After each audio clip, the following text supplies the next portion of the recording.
D'accord. Et pourquoi vous marchez comme ça? Je vois que vous avez l'air d'avoir mal quelque part. C'est un retour très attendu. Après 2 mois sans médecin, Yaté, village à l'extrême sud de la côte Est, en retrouve enfin une, Chani Mariko. Elle s'est installée depuis le 8 septembre, un soulagement pour les habitants. Je pense qu'on doit avoir accès à la santé de manière égale et que toute personne ayant un problème de santé puisse avoir accès à un médecin, une infirmière, à une structure de santé et qui n'ait pas forcément besoin de se déplacer dans une grande ville pour voir un médecin pour une maladie bénigne, disons.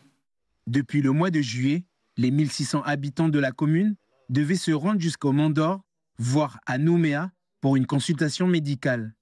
Une contrainte lourde, notamment pour les personnes âgées. J'avoue que c'était très embêtant.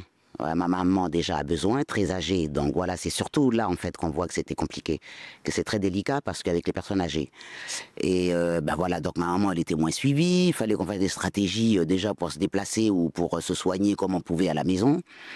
Et voilà quoi, donc là c'est vrai qu'on voit la différence. Là, le fait que depuis qu'on a su qu'il y a le médecin, eh ben c'est déjà plus tranquille déjà. Moi je suis arrivé le premier jour du médecin. Du nouveau médecin, ben, j'ai emmené ma maman, quoi. Parce que, ben voilà, parce que c'est eux, en fait. C'est surtout les personnes âgées. Ces derniers mois, la commune a subi des actes de délinquance. Le logement du médecin et plusieurs bâtiments publics ont été cambriolés. Pour lutter contre ce phénomène, un collectif s'est créé. Objectif, garantir la pérennité du service de santé. Tout ce qui est une délinquance, il est inconcevable. Vis-à-vis de la jeunesse, puis vis-à-vis des autorités coutumières aussi. Parce qu'il faut chacun prend ses responsabilités là-dedans. Et puis le pouvoir public aussi. Parce que je trouve qu'en ce moment, il y a beaucoup de délits, mais il n'y a pas d'actes pour les punir.